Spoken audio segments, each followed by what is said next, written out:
في كل دقيقة يقترب نوع جديد من الحيوانات من حافة الانقراض.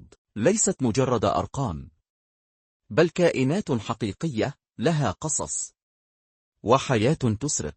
في هذا الفيديو نروي حكايتهم. في زاوية من هذا الكوكب هناك قلب ينبض ثم يصمت، غابات تختفي، بحار تنهب، وكائنات برية تختفي من أمام أعيننا واحدة تلو الأخرى. في هذا الفيديو نقترب أكثر من 8 من أندر الكائنات على وجه الأرض.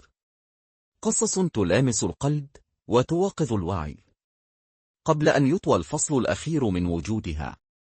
الرقم الأول، وحيد القرن الأبيض الشمالي، مخلوق بحجم الصمت وشبه منقرض.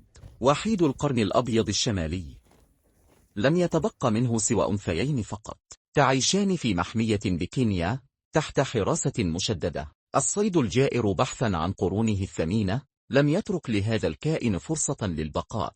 الرقم الثاني، نمر آمور في عمق الغابات الثلجية لروسيا. يتحرك نمر آمور بخفة ودهاء. جمال ثرائه لم يكن نعمة بل لعنة. أقل من 100 نمر ما زالوا في البرية، يصارعون من أجل البقاء. الرقم الثالث، البندا العملاقة، رمز الطفولة والوداعة.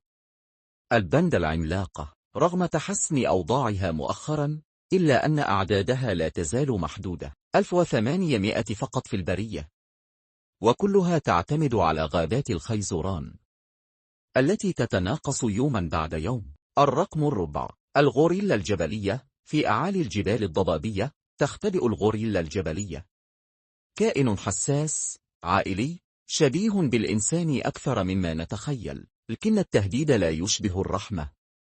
فقط 1000 غوريلا باقية في البرية. الرقم الخامس، الفيل الأسيوي، ذكي ضخم لكنها هشة أمام جشع الإنسان. الفيل الأسيوي يطارد من أجل العاج ويطرد من موطنه بفعل الزحف العمراني. 50,000 فقط، في تراجع مستمر. الرقم السادس، سلحفاة البحر جلدية الظهر، أكبر سلحفاة بحرية في العالم، لكن بيضها وصغارها وحتى بيئتها كلها مهددة. قلة من الصغار تصل إلى البحر، والبحر نفسه لم يعد آمنا. الرقم السابع، نمر سومطرة في جزيرة سومطرة. يزأر نمر صغير نادر، جماله لا يحميه من الخطر.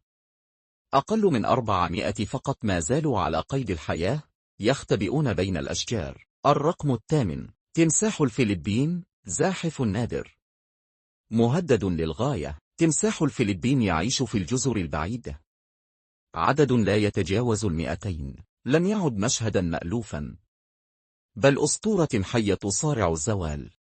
جهود الإنقاذ والأمل لك، لم ينتهي كل شيء.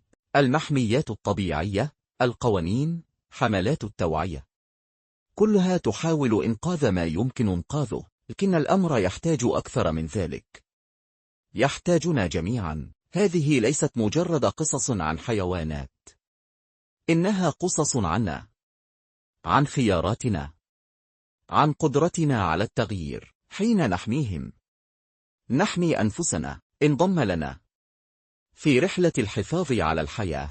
ربما لا نستطيع إعادة الزمن، لكننا نملك اليوم فرصة لصنع الغد.